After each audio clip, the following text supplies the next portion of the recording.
securities license, investment advisor. I would not open a brokerage account for any of you in this room because you are all here because you know and understand real estate and are probably passionate about it, or you wouldn't have spent the time and effort to be here and get more educated. I cannot create any brokerage account that will get a return that comes close to what you can do with real estate.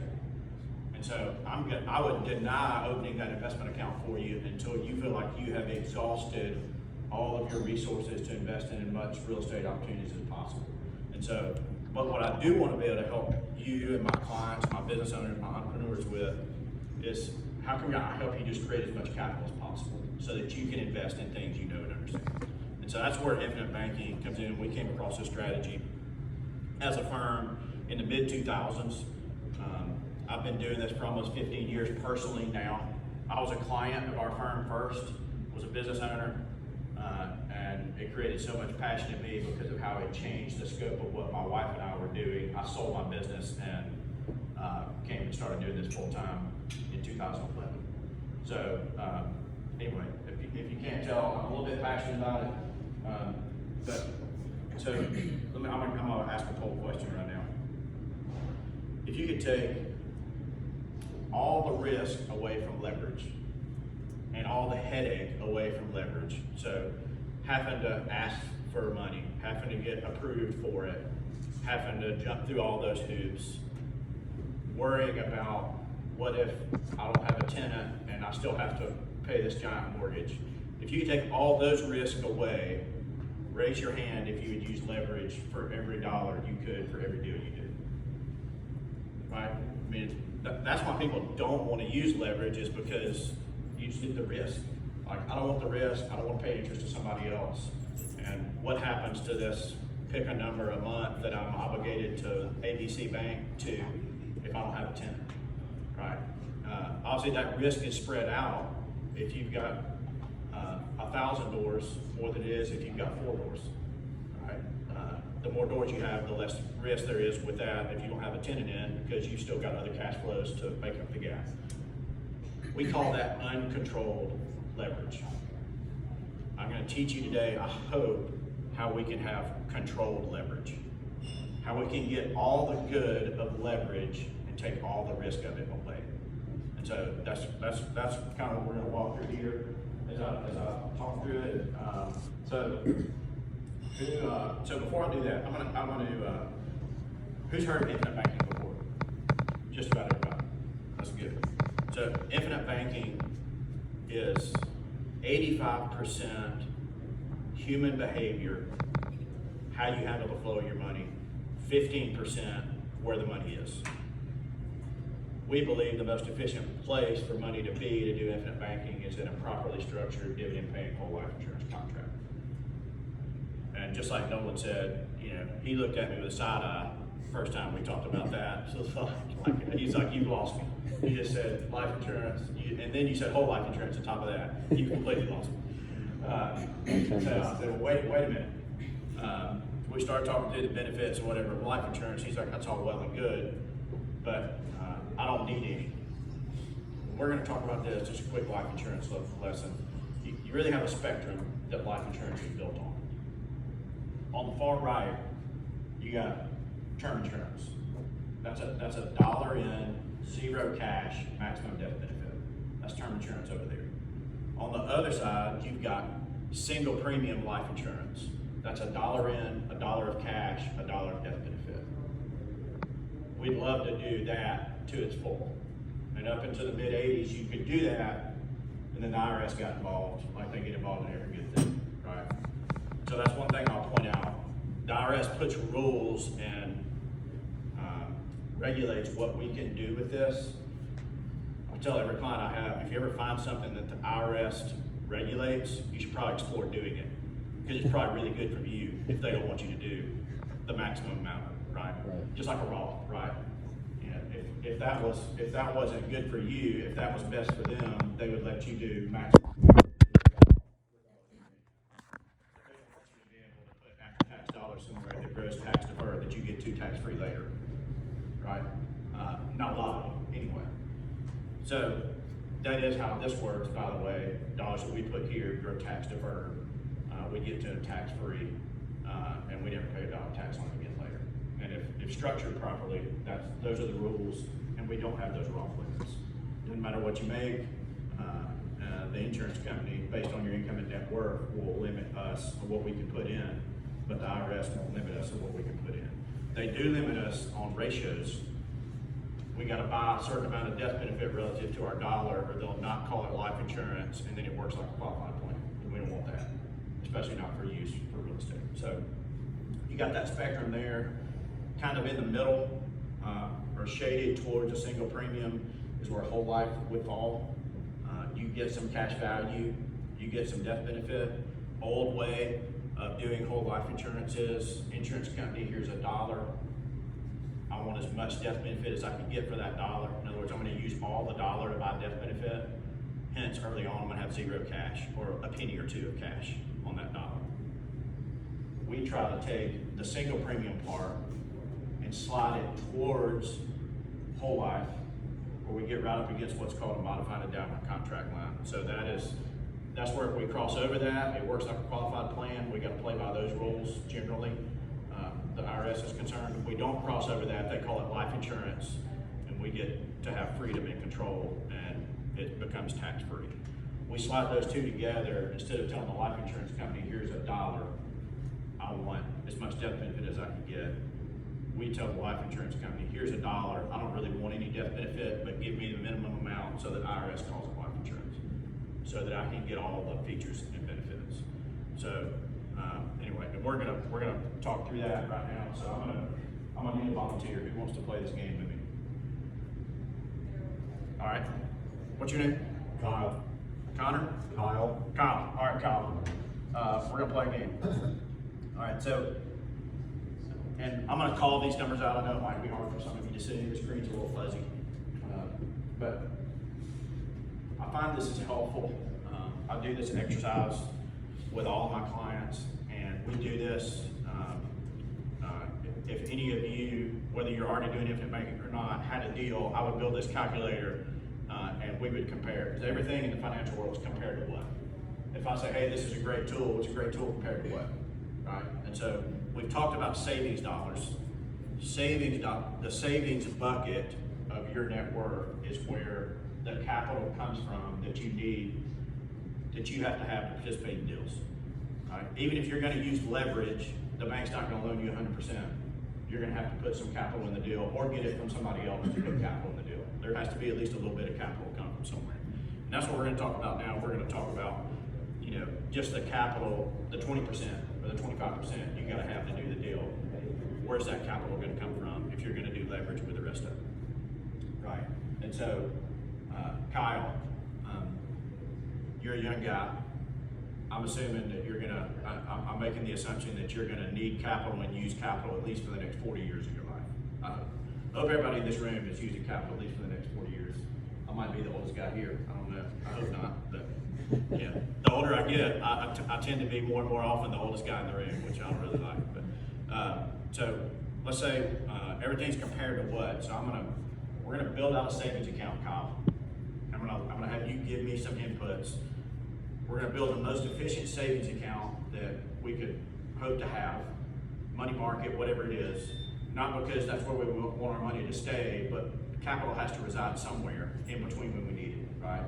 So this is just the holding place that the capital lives in between when we need it to go do deals with. So capital's gonna go do deals are gonna turn over, or cash flow is gonna come in, it's gonna come back into here, next deal comes around, we're gonna take the capital again from here, go do that deal, revolving door. I used to do this where I would have a whole bunch of deals on the screen happening all at the same time. It's really confusing. So Kyle, we're just gonna do this and look at one deal, because we know if it makes sense in the end, if it makes sense with one deal, it'll make sense for as many as we want to do it with. Okay. So hypothetically, I'm gonna say you're gonna store capital in this account for the next 7 years. You're gonna save money in this savings account, money market, savings, whatever we have, wherever you do your banking. We'll explain why these numbers are what they are later. And it doesn't have to be this, I'll point this out. You can take zeros away or add zeros, and the ratios are gonna be the same. So just think about that. If you're thinking like, well, those numbers aren't big enough for the kind of deals I'm doing.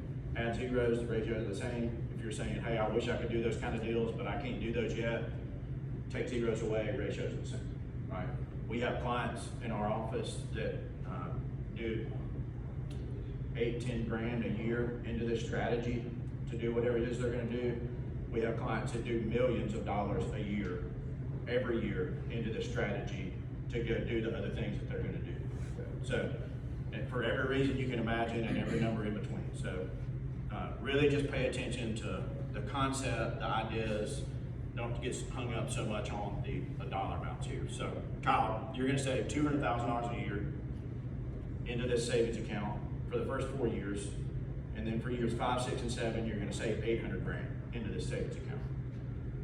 This $1,040,000 that you set, $1,040,000 that you've saved in here, this is going to be your pool of money, what we're going to say, to go do investment deals for the next 40 years.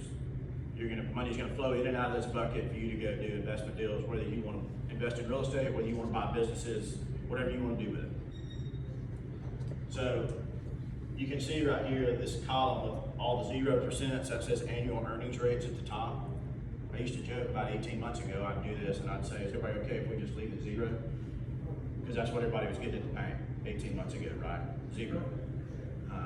But even still then, I wouldn't let them leave it at 0. Kyle, I want to ask you, I want to be fair to the savings account, because we're going to build this savings account out.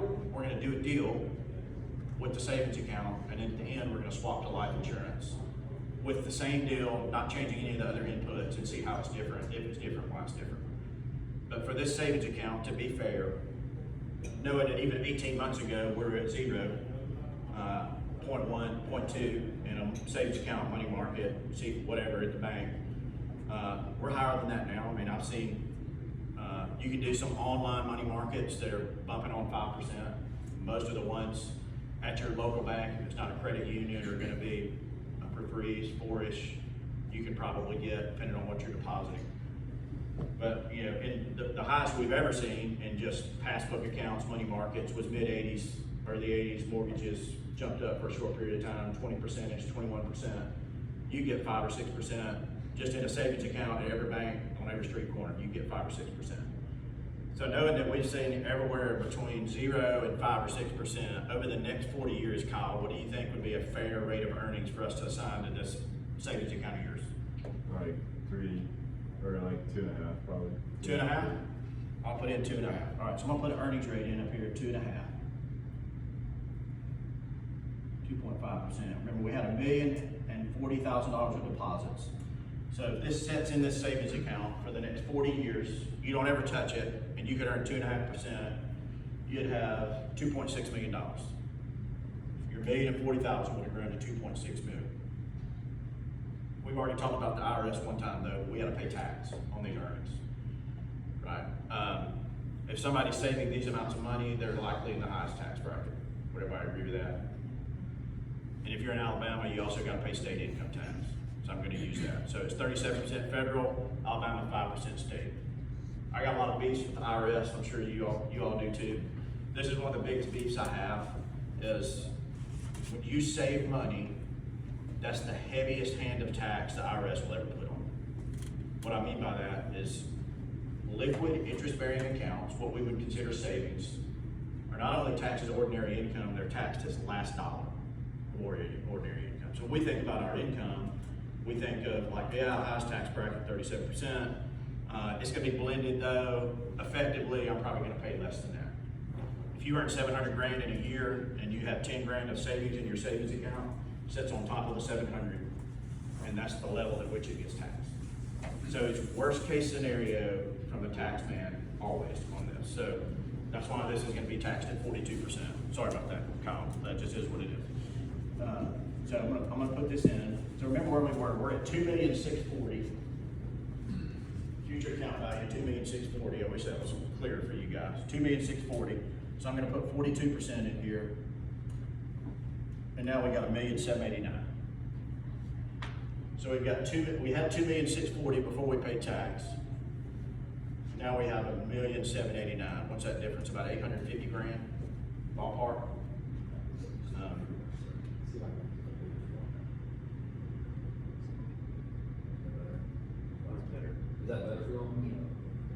See if you can point it down a little bit.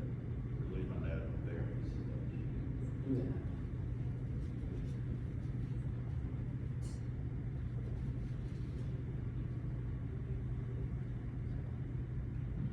Sorry. All right, that's good enough. All right, so we're at 2,640,000, now we're at 1,789,000. There we go. There we go, because we had to pay tax, 850 grand. I'm gonna call these numbers out so that you can see it better. These red parentheses numbers are the tax checks, Kyle, that you have to write every single year for your earnings in this account. So this calculator is saying, you're gonna write a check on this account, from this account, pay your tax on the earnings every year.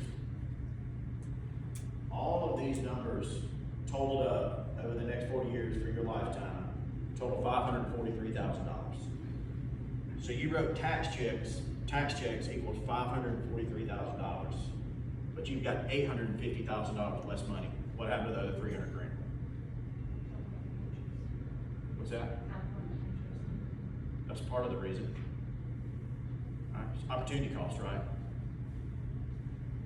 You lost the 300 grand because the 540 went in there to earn 2.5% gross.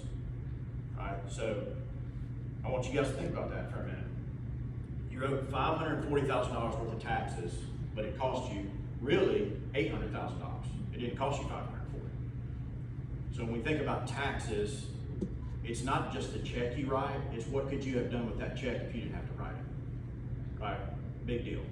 And so my role as an advisor for every client I have is to have your net worth go up, right? How does net worth go up? Net worth goes up when assets increase and expenses come down. The gap in those two is your net worth, all right? The greatest way I can do that is to save you a penny of tax. Because if I can save you a penny of tax, I didn't increase your net worth by a penny, I increased it by a nickel. Illustrated by this right here.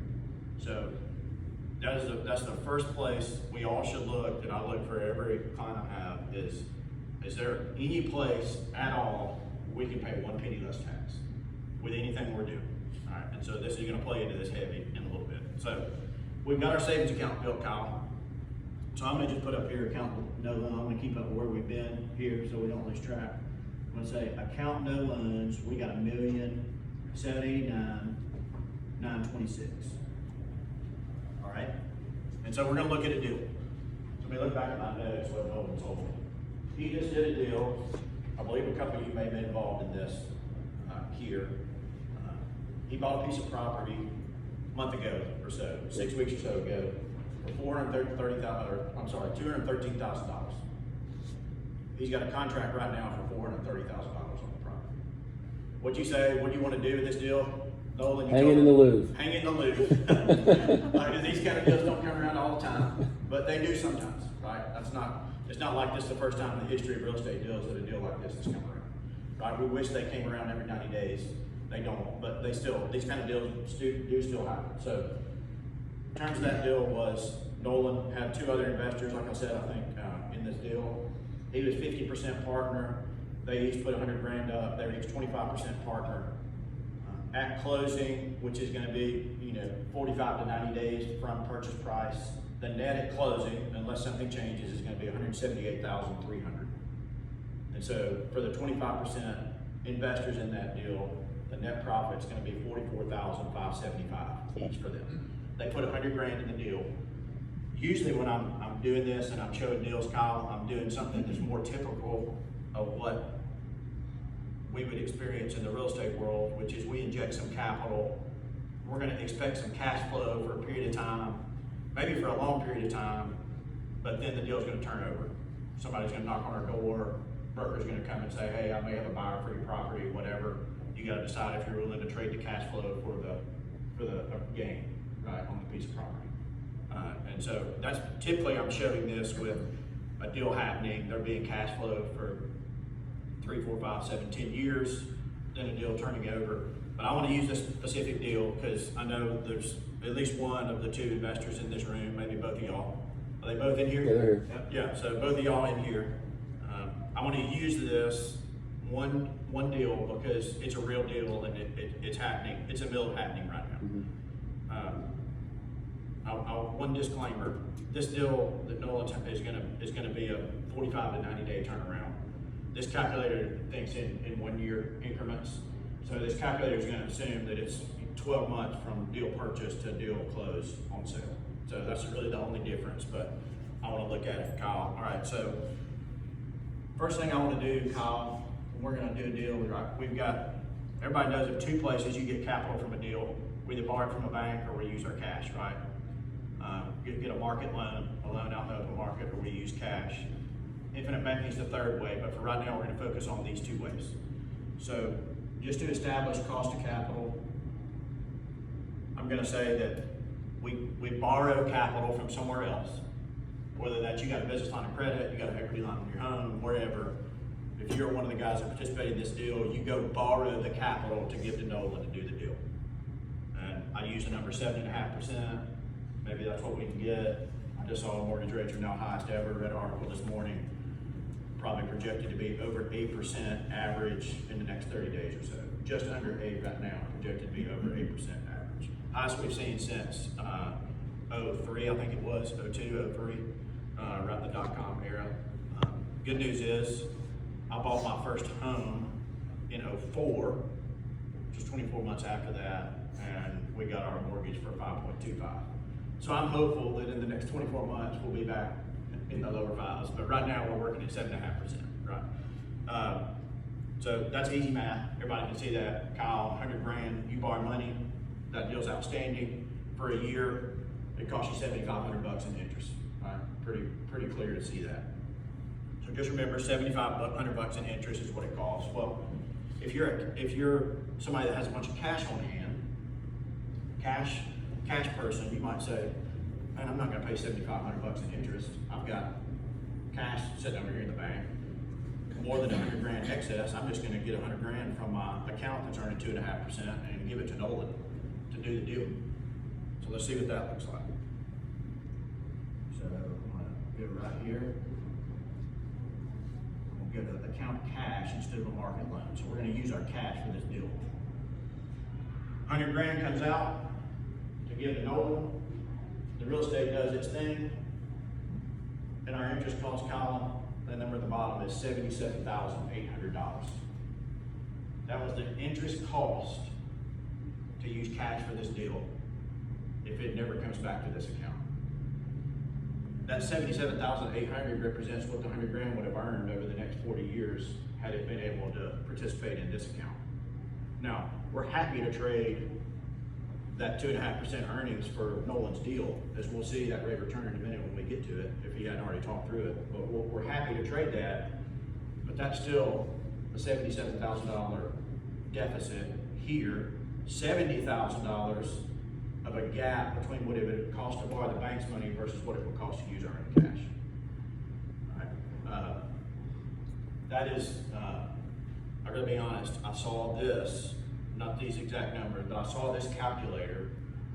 That's how I was taught to do things. Well, I got a finance degree out of Birmingham Southern College here. I was taught like, hey, accumulate capital when you want to invest, or when you need capital, use your cash, go do it this way. And do it this way because you don't want to pay interest to somebody else.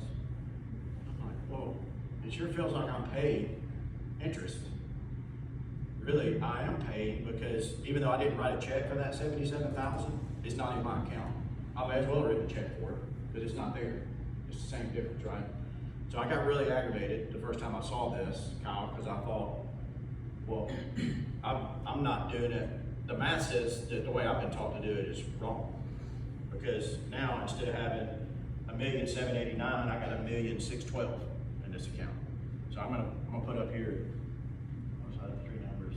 $1,612,064. If I just use my cash and I don't account for it. So I'm gonna put $1,612,000.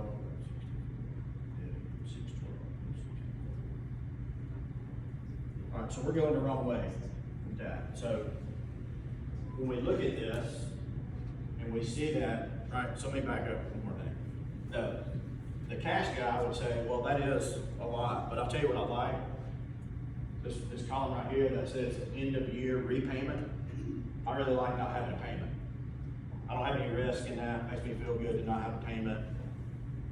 But when you see that and you say, well, I don't have a payment, but I have $70,000 less money, that's, maybe it's worth having a payment to not have so much less money.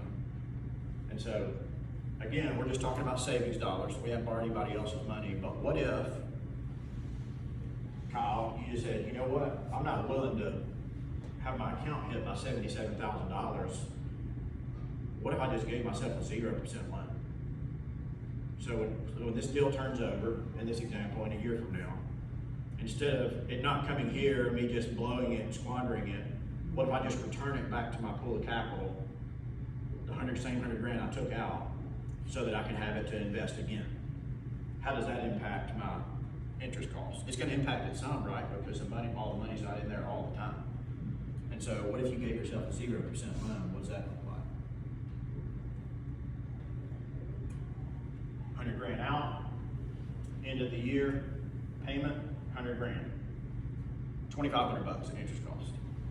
All right. Still had some interest expense because that represents what we lost for the money not being in there for that 12-month window. And then our balance was smaller at the end of that 12-month window because the 100 wasn't in there. And that's why those interest loss numbers continue to go, because now for the next 39 years, we're now earning on a little bit of a smaller balance than we would have had the 100 never left there. Right? So all those numbers total up to about 2,500 bucks of interest costs. So we're moving the right way. We're getting closer to having what we started with, and we had whole control of the situation here. But wouldn't it be good if we could, and the cash person, especially when I show this, it doesn't have as much power with this being a 12-month deal, but if I show that, let's say I show that over 10 years, so it shows 10 grand a year coming back in here. The cash guy may say, well, you got me a payment now.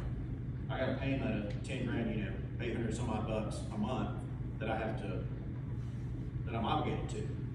Well, I would say, well, who's in control? It's your money, it's your savings account.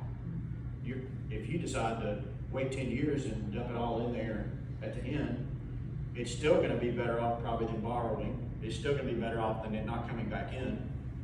But you're gonna have control of the situation, and it's not really a payment. You're just saving money. You're just redepositing money in your account, so it's not a payment. So if we're moving towards like the controlled leverage kind of situation that we talked about before. So I'm going to put up here payback principle. So if we just put back in there what we took out, we have $1,787,383 in our savings account out end of the year. Now, I want to talk about an idea called economic value added. Who's heard of that? A few of y'all. I bet you've read a book called Becoming Your Own Banker. Everybody raise their hand. Right. It's on page 21 of that book. This is where Nelson Nash talks about this. So EVA, that's what it says right there, it stands for economic value added. This idea was first talked about in a Fortune magazine article in 1993. Nolan hadn't, I'd heard him talking about putting a Google Drive with this stuff in. I'm sure he could throw that Fortune magazine article in there, of course, for everybody to read. An accounting firm called Stern & Stewart came up with this in the mid-'80s, this idea. Stern & Stewart doesn't exist anymore. I think Deloitte is who absorbed them. One of the big guys absorbed them. I think Deloitte's who it was. But they were a big player then. I mean, they were doing Caterpillar, CSX, Coca-Cola, I mean, accounting for blue chippers. Well, this magazine references Coca-Cola in particular, and talked about when they were doing their accounting, what we're looking at on the screen is how Coca-Cola would handle their capital. So just like any other business or any other individual, when they needed capital, they either used their own or they borrowed somebody else's, one of two ways, right? When they borrowed somebody else's, they had to pay fair market rate of interest for it, just like everybody else. But when they used their own capital, they treated it like it was free, like what we're looking at on the screen, like it didn't cost anything. And Stern & Stewart said, well, it's not fair accounting. The ledgers don't even. You can't say that a dollar capital over here costs 7.5%, but your capital's free. your capital has value too. So Stern and Stewart told them, we want you, when you use your own capital, to replace it at whatever the fair market rate is. Now, it is your own capital, so if you're building a distribution center, you can just choose to not replace any of that capital until that center is operational and it's creating cash flow. Then you can start replacing it. But nonetheless, we want you to replace it at a rate equal to or greater than what the fair market rate is. So Kyle, in this case, 7.5% is what the fair market rate was for this capital if we'd have borrowed it. What if you replace your own capital at 7.5%? It's easy math to see what we would have done, which is at the end of the year, instead of putting 100 grand back in, you'd have put 107,500, right? So I'm gonna replace our capital at 7.5%, 100,000 out, 107,500 back in. Your cash flow is exactly the same as it would have been had you borrowed Regions Bank, Wells Fargo, whoever's capital to do the deal. Your cash flow didn't change, exactly the same. Look what happened to your account balance. Now you got 1.8 million, as opposed to 1,789,000 if you wouldn't have used your own capital. So you did a deal, you had the same capital you would have had if you borrowed it from somebody else's, and now you got, not only did you get the profit from the deal, you got more capital in your capital pool because of how you chose to treat your capital. You chose to treat it like it had value, fair market value, right? So now that we're at EBA, would everybody agree? So here's what we've solved so far. We've got a situation we're in complete control of. We make the rules of how we get to that capital. Even though there's money in the payment column, Kyle, you could choose to do that monthly. You could choose to do it at the end of the year. You can do whatever you want. You can choose to never put it back in there. There's money in the payment column, but that you dictate how and when that happens, or even if it happens, right? But would everybody agree that if we flow our money this way, in other words, from our capital account, always treat our capital like it has fair value, like it's not free? Is that the best way to have the most amount of capital moving forward? Would everybody agree with that? Yes. All right, so I'm gonna put it here, EVA. 1,008,532. All right, now, we've been on savings account this whole time. None of this has anything to do with insurance at all. This is your savings account, Kyle, at Wells Fargo, or wherever you have it, Bank of America, wherever you got your savings account, it's paying you 2.5% that you're paying 42% tax on. Now I'm gonna do a couple of toggles. I'm gonna switch it to life insurance without changing any of the other inputs. Same exact deposits for the first 7 years, same exact deal, same exact cash flow back on the deal. I wanna see if it's different, how it's different, and let's talk through it. So, talk here. I know you mentioned it, but why is the interest charged at a 42% tax rate? Why is the tax rate 42%? Yeah.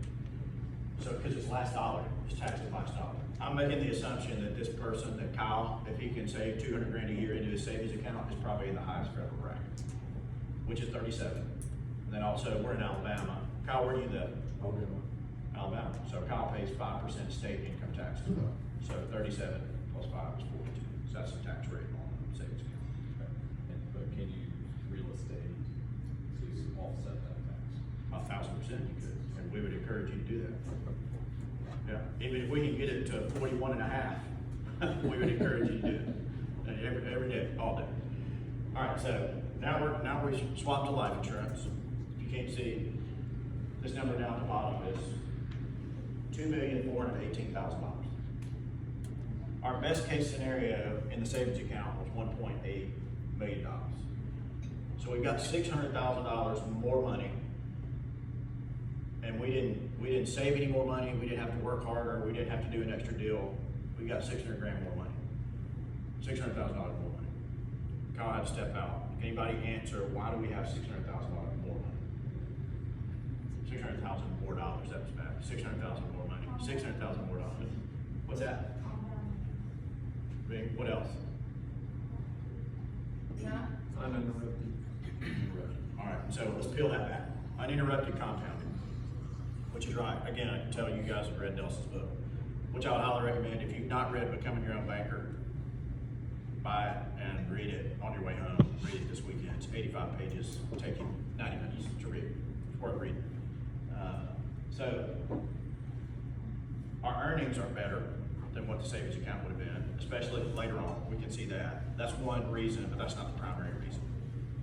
So we've been talking a lot about leverage. There's two ways we can access money from a whole life insurance contract. We can either withdraw it, or we can borrow money from a life insurance company using our cash as the collateral. So let's talk about withdrawing first. If you withdraw money, if you've got $120,000 in a whole life contract, and you withdraw $100,000, you can withdraw it, it's your money, it leaves your account, it comes to you, there's no interest charge, it's just like you taking money from a savings account. The caveat with that whole life is, I don't know why I've always used this analogy, and I used this before I knew Nolan, the baseball player, but if you get a big bowl of Jell-O, and there's a baseball in the middle of it, you can reach in there and take it out, but when you take it out, the hole closes, and you can't get the baseball back in there like it was, right? The hole closes up. That's how a withdrawal works from whole life insurance. You can withdraw 100, but you can't put it back. And so the hole closes. So now instead of earning on 120,000, you're earning on 20 because the hole closed. Now you could add some new money and you could do the 200s later, but when that deal turns over that you had the 100 out for, you can't put it back. There are some unique scenarios, especially later on, where we would recommend withdrawals in some scenarios, but 98% of the time, we're gonna do access money the other way, which is in the form of a loan. So the carriers we use, Ameritas is one of the primary ones. Contractually, they are obligated to give us a loan for 97.5% of our cash value, and it's a 4% interest-only loan that you can choose to serve that interest on or not. They don't care. Your real estate deal is not the collateral, it's the cash and life insurance policy that's collateral. If you never pay it back and you die, they just take a balance off the death benefit to go to the beneficiary. We highly encourage you paying it back, just like if it was your savings account, we would highly encourage you putting it back, because you put it back and it's back in there to redeploy to do another deal. So we would highly encourage you putting it back. In this example, you can see at the bottom, our interest cost is $4,000. That's what the insurance company is going to charge us to use their $100,000 for a year. $4,000. The reason we want to do that is because, again, think about the word leverage. Was it a fair trade to pay them $4,000 in interest to have an additional $600,000? Would anybody do that deal? Right? Pretty fair deal, right? What you'll hear people say with regards to this, especially your radio entertainers, you know their names, is why would you ever pay interest to borrow your own money? Stupidest thing I've ever heard. We're not paying interest to borrow our own money. We're paying interest to borrow the insurance company's money. Our money just happens to be the collateral, right? The beauty of this is, if we have $120,000 in here and we borrow 100, we're collateralizing against our 120. It stays in there, no money leaves our account. I heard over here, uninterrupted compounding. You earn and this account grows whether you access it or whether you don't. You see the balance didn't change, or the balance, we'll see in a minute, the balance won't change whether we do the deal or whether we don't. The account's gonna do what it's gonna do whether you access the money or whether you don't. You don't impact the account value by using access to the capital. Big deal. The way I explain this would make really sense, a lot of sense for a lot of you. Think about a piece of real estate, even your primary residence. Let's say you got $1 million home, that's the value of the home. Let's say you got $500,000 of equity in the home. Think about this, like the death benefit, whatever it is the value of the home. It's $1 million. The equity is $500,000. You can borrow against that equity. The house is the collateral for that loan from the bank. But again, now you gotta pay by the bank rules. To get that, do the application, you gotta service the interest, or they can foreclose on the home. But the home value is gonna appreciate whether you use it as collateral or not. The home appreciation has no relevance with regards to whether it's leveraged against or whether it's not. Now at closing, it would have an impact if there's leverage, outstanding leverage. But up until that point, the home's gonna appreciate how it's gonna appreciate. This works the same way. Whether we leverage against it or not, it's gonna appreciate, it's gonna grow how it's gonna grow. So we're never compromising. Now, last thing here, we talked a lot about taxes earlier. I still have the tax toggle on, like this is being taxed like a savings account. So to peel it back to the real number, I gotta toggle the taxes off, because this grows tax deferred. Any loans we take are not taxable. Death benefit, whenever that occurs, is income tax free. It does factor into the estate tax calculation, but if you have an estate where we've got to worry about that, we can use some trust and get around that piece too.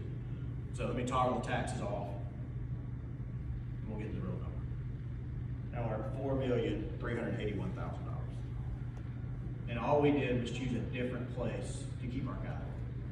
We didn't work harder. We didn't have to do anything fancy. Nothing fancy about this tool. It's just a tool. We just chose a different place that was more efficient. So you can see the impact taxes has on net worth. We've already seen it before. We see it clearly again. So now, over your lifetime, Kyle, by choosing this, how many more real estate deals could you do with an additional $2.4 million in capital? So we've got $2.4 million of extra net worth here. Think about what your net worth does with all those other real estate deals you can do with an extra $2.4 million. Name of the game is increasing net worth, right? How do we increase net worth? Assets go up, expenses come down. This is an asset, not an expense. People think of life insurance as an expense. In a lot of ways it is. Term insurance is a pure expense. You don't ever get anything from that. If you die, somebody else will get something from that. You don't ever get anything other than get the bill, the joy of writing the check every month or every year for that. This is an asset. I don't even know what this death benefit is, to be honest with you, I didn't look. So I don't know, because that's not why we do it. But there is some there, it's significant, especially if people need stuff for estate planning. You end up getting a death benefit at no expense. You can look down here, we put $1,040,000 in. We got $1,068,000 in year 8. At year 10, we've got $1,071,000, and there's a big death benefit that goes with that, and we've got more capital than we contribute. So at that point, the death benefit doesn't cost us anything. And again, that's not why we do it, but we'll end up getting some really at no expense over time. So now let's talk about this. Go back to this deal. I want to circle back. This deal that Nolan did. So remember, we had what was that net profit, Nolan? It's in to what? To 178,300 after closing costs and everything. 178,300.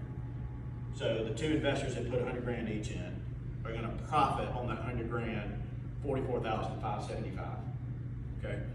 So let's see what that rate of return is. And I'm going to assume 90 days it takes this thing to get all the way closed out. Nolan thinks it's going to happen quicker, and I do too, but I'm going to assume 90 days. So $100,000 into an opportunity, no cash flow, future value of $144,575. That's the profit added on to the $100,000 for 3 months. Annual rate of return 156% and some change. Horrible. Nolan, when are we doing another one of this? We got to find more room in the in the museum. Right. Who would sign up for that return on any deal at any time? I would. It's hard to imagine. And look, you guys and girls know this because you're here. People don't understand that's the kind of stuff you can do with real estate. People talk about getting their mutual funds and getting their 8 or 9%, how great that is, and that's fine. I have clients that do that, but this is where it's at. This is what you want to be doing. You know, that is still a 30, 40, 50% return if it takes 4 or 5 years for that deal to turn over. It still just blows out of the water anything that you could do, like in the stock market, any of that kind of place. And so that's the deal. But now let's look at return. If this investor had taken that money from this life insurance contract, Kyle, if you did this deal instead of with your cash, if you did it with your cash in your whole life contract, let's look and see how it changed the return. Same exact deal, we just got the money from a different place. Do we still have the EVA on for the 7%, 7.5% payback on it? Yeah, yeah. Can we take that off just Yes. to show what? I'll come back to that, yeah. So I think that's a good, it's a real good way to separate the two. Yeah, infinite banking return, you got no money in the deal. You got the insurance company's $100,000 in the deal. Your $100,000 stayed in your contract, Kyle. Let's just say you're gonna service the interest monthly, just so that the return's not infinite, because we could make it be infinite if we didn't have the return on it. $4,000 divided by 12, $333 a month. Future value of $44,575, because you're gonna take 100 of that 144,000 and pay the insurance company back. You don't owe any more interest, you've been serving this in every month for 3 months. For 3 months, 12,000% return. That seems like, well, I can't be real. But you had $999 in the deal out of your pocket. All the rest of the money belonged to the insurance company that was in the deal. So this is why Nolan and I both are so passionate about, because Nolan, when you say the most important thing is on real estate, what metric? Cash on cash return. Cash on cash return. That's all that matters. Which one's bigger? This is giant. I mean, this 150, I mean, that's a giant cash on cash return. But, you know, look, don't expect it to always go from 150% to 12,000%, but 100% of the time expect it to go up from whatever it is from using cash. Right? So that's the deal. Now, you wanted to take it back, and let's just pay it back at 4% over a year? Yeah, if you didn't pay your policy loan back any more than just what it was required. Yeah, let's just pay it back at 4%. Yeah, and then let's separate it. Let's do So it. we didn't, so now our interest cost is still the same, but we've got now $4,365,000. So that extra $3,500 we put back into the policy over time got us an extra $17,000. And so if we just pay it back just at what we did, so that matches up with Kyle's deal, we just paid the 4% back to the policy. You know, we've got $4,365,000. That extra $16,000 to get it to 381 was the extra $3,500 because we wanted to pay it back at the fair market rate instead of the 4% rate. Which is treating it like a bank. That's Like exactly. treating you. Bingo. Yeah, so. Yeah, bingo. What software is this? Truth concepts. Okay. Yeah. Truth concepts. All right, questions? Could you just throw like $500,000 into this, like upfront? That's it, all you guys think? So, good question. Simply, the answer is no. So the reason I'm showing 7 years here, there's two kind of tests we have to pass with the IRS main test. One of them is the ratio of how much death benefit we're buying per dollar. This is about it, the ratio. I plug this in, this is on a 41-year-old person. If you're younger than that, these numbers may be a touch better. If you're older than that, there may be a touch compressed, okay? In this example, you put 200,000 in, day 1, day 3, you got access to about 125,000 of that 200 in the very first year. In Texas, what's that? Day one. Like a $200,000 deposit, and as soon as it clears your bank, they would show 125,000 in cash value over here. You can get a loan on that from the insurance company. So at that point, you would only have 80,000 of your capital out of the 200 sitting over here. It takes us about 8 years to be where we have more capital than we've contributed overall, and then the gap continues to get wider in your favor. To answer your question on putting it in year 1, the second thing that the IRS makes us pass is what's called the 7-pay test. So we've got to do whole life, you got to do it for at least 7 years. So we have to hit some sort of metric. So we set these up with a minimum and a maximum. This example, the minimum is 80,000, the maximum is 200. Only way we can ever put more than 200 in here is if we have a loan outstanding that we're paying back, or if we don't do the maximum 1 year. So let's say in year 2 we only do 80 instead of 200. We can go above 200 in some ratios to kind of make up for the 120 that we skipped in year 2. But we got to make sure that we can at least do that minimum number. We don't have to do 200 for 7 years, but we at least got to do the 80 in this example for 7 years. So that ratio would be about the same. Somebody puts 500 grand in year 1 as their maximum. Their minimum is probably about 200 grand. And so we had to make sure we could do at least 200 grand. And you can, that minimum part, you can split up monthly too. A lot of our clients will do, in this example, instead of writing a check and only have access to 120, they'll take 80 and split it up monthly. Yeah, into monthly installments, so it stretches out that liquidity bump that happens in the first 12 months for a whole year. And then the second year, you put 200 grand in, your cash goes up by 191,000. So you got access to almost every dollar you put in there on the second deposit. And then that gap closes, the third year is basically dollar for dollar. Then you're gonna start having more than your deposit. Every year you deposit will make up for that first year gap by year 7 or 8. And then it's, So year three, you're roughly around 97.5%. say that again now? 97.5% access is when, year three? That's at any time. So whatever the cash value is, contractually, they have to give us 97.5% of that number as a loan. Okay, I thought I heard you just say a second ago, if you put in 200, you only had access to 125. That's in the first year.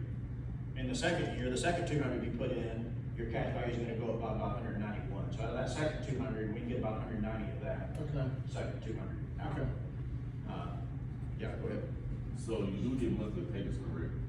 You can do it either monthly or annually, whichever way you wanna do it. So if you was to do the monthly payments through your business, is there some type of way to have those payments written off as taxes, a tax write-off? So for a business, there is a way to do it. If it's business owned, you don't want to, because then that makes some other stuff taxable on the back end. So the way I prefer our business owners to do it when they're using it for a business, or I mean, your real estate business is a business. But I have our business owners take distributions. Most of them are passed through anyway. They're not C corps, so it's all going to pass through to them anyway. Why should we leave it in the business account? Let's move it out, the majority of it out into here. And now you're the line of credit for the business. So if the business needs operating capital, it comes from back here as a loan back to the business. The business is paying you back like it would pay a line of credit back to the bank. This is just where the capital lives here instead of in the business checking account. Yeah, that's what we're doing. We're creating a source of capital that you don't have to go to anybody else for. Eventually, we create so much that there's no need for other banks. Then when you have your need for capital, you start loaning money to other people. And you're gonna do it quick, you're not gonna charge them 7.5%, you're charging 15, because it's a hard money lender. You're gonna buy the real estate outright, you're gonna have the capital, you're no risk. If they default, you own the real estate, and they're gonna pay you back at 15%, and you're probably a partner in the deal too. Okay, I'm sure that you've said this, and maybe I just don't understand it correctly. Okay, so whatever you contribute for the very first year, that becomes your threshold of the minimum you have to contribute for the rest of the years? So like you can't do 200 the first year, 100 the second, you have to do 200 because you did that the first? No, so the first year, we wanna set our maximum. So there's two components there. That $80,000 is the base premium. So for this person, the IRS is telling us like, hey, if you wanna put 200 grand in, if you wanna call it life insurance, you're gonna use about 80 grand of that in year one to buy life insurance with. And so that's why the 80 grand is not liquid. But the paid up rider, the 120,000 that makes up the difference between 80 and 200, that's up to you to do it or not. You wanna do it in year one to turn the rider on, basically activate it. Then in years 2 through 7, you can do any number between 80 and 200. It can be 85, it can be 190, it can be 200, it can be 100. It just has to at least be 80, but it can't be more than 200. And negative annual earnings rate? Yes, because we got less, in those first 4 years, we got less money. When we make a deposit, we got less than the deposit when we make a deposit. So we put a deposit in of 200, we've only got access to 125. That's why it's showing you a negative earnings rate right there in that particular year. So what happens if you don't do it? So if we don't do the minimum at any point in year 7, then the policy goes what's in the call grace. And so the cash would still be there. You can surrender the policy, walk away, you get the cash, death benefit goes away. If you don't do the minimum at all, and you leave the cash in there, it would go what's called extended term insurance. Basically, the death benefit would stay there, and the cash that's remaining would pay the cost of the death benefit until it ran out. I'm not, let me make sure I don't misspeak here. Doing this since 2011. I can't think of anybody where we put a plan together for them and they had to lapse the policy. Because we're gonna make sure, thing I would tell everybody that I would put any kind of plan together is, the only thing I can in stone, write down, and guarantee you is whatever plan we put together today is gonna change. Things just change, right? Nothing stays the same. And so we're gonna build it, whether if things change for good or bad, we're still fine. So we would put it together where there's really no way that this can't fulfill, at least for 7 years, based on cash on hand and cash flow. And if things go worse than that, we're good. If they go better than that, we would just open branch number 2 of our system. We start out down this road because we think that's conservative. And you get 18 months in, you say I should have 500 instead of 200. We just start a second policy and start putting 300 grand in that. And then start building them up. And once you get, so the beauty of this is, unless every dollar is out, there's no restrictions on what you can use this money for, at all. So let's say we put this plan together. What's your name? Josiah. Josiah. So let's say we put this plan together for you. This seems great. You got all these deals happening. You got one deal out that's come back. We get down here to year 3. You got $500,000 in there, and you're like, man, I drained all my stuff. Like these other closings, I thought these deals were going to close before this would happen, before this premium came due, before it was time to make this next deposit. It didn't happen. I got 40 grand over here in my operating account. I can't do this 80 grand premium. I would say, all right, well, let's just take you a loan for 80 grand. I'll send it to you. When you get it, you write them a check back for 80 grand. Pays a premium from the next year. Now you got a $80,000 loan outstanding at 4%. But when those deals close that you're waiting on, we just pay the loan back. So you just rented their money to pay the premium. And so we just make sure, the only way you really get in trouble is if we really stretched ourselves thin in what we're doing and we keep every dollar stripped out of there, then you could get in this point. But again, that's what I'm saying. I try to make sure I don't let that, it's communication. We try to make sure that kind of thing doesn't happen. Even then, after, let's say it's after year 3, if you took a loan out completely, you have $0 in there, you owe interest on the money that you've taken out. You could basically go and take, so I'm gonna go to my local bank and borrow this $120,000 premium, whatever I've got to pay for this year, put it in there. If it's after year 3, you're getting how much access? 9%? 97.5%, whatever that number is. In theory, you can just take that back out and pay the bank. I've had clients do that before. I've had clients take, a good client example, he does $900,000 a year total in this right here. He's a real estate guy. He's more on the brokerage side commercially, and he likes leverage also, but his wife needs it. They have a really nice home.